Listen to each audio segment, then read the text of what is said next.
Hello everyone, welcome back to my YouTube channel. खुलुमबाय लोगोफोर, नोंथांमोनखौ नैबे आंनि गोदान भिडिअ आरो फिन खेबसेबाव बयखौबो खुलुमहरनाय थाबाय। दिनैनि भिडिअआ जाहैबाय आङो बारियाव थांगोन आरो दिनैबो। माने दाख्लै आं बारियाव थांनाय भिडिअ होदोंमोन नालाय आरो दाबो बारियाव थांगोन आरो माने माइफ्राबो एसे ओंखारजोब्बायना बेखौनो नोंसिनि एसे शेयार खालामनो नागिरदों आं लोगोफोर। नोंथांमोना आंनि भिडिअखौ स्किप खालामाजासे अननानै आंजों लोगोसे नायलांफाबाय था। थौदो अब्ला थांबाय थानोसै। बारियाव साहैनो नागिरदों लोगोफोर नै लाबाय गिसियाव लाबाय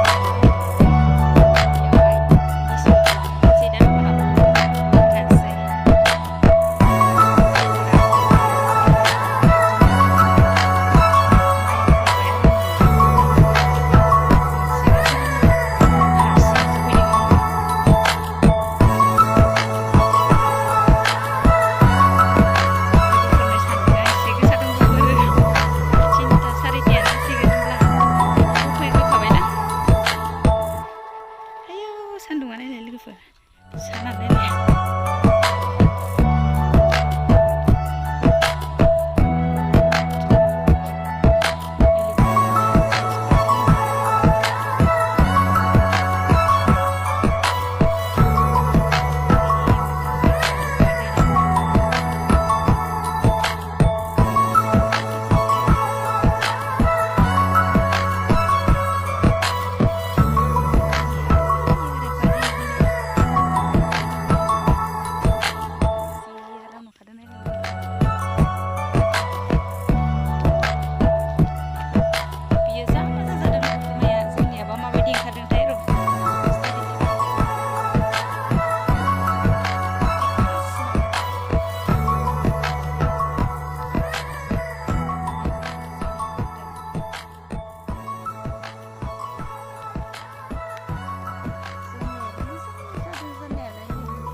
ओंखारजोब्बाय नै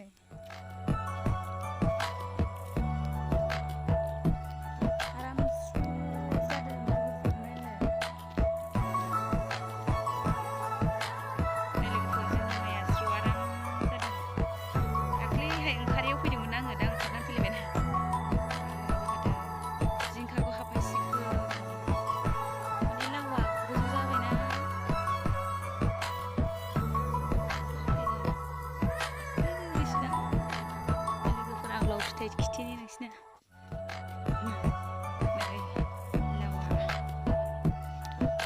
बैजोंसो दंफैदों आया बे जिंखाखौ हाफायजोबसिगोन लोगोफोर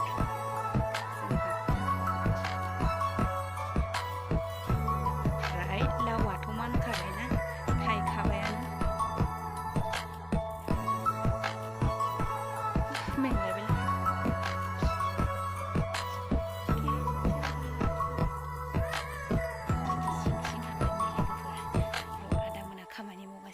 आं दिन्थिगासिनो लोगोफोर नोंसिनो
दिंखिया दंबावोमोननो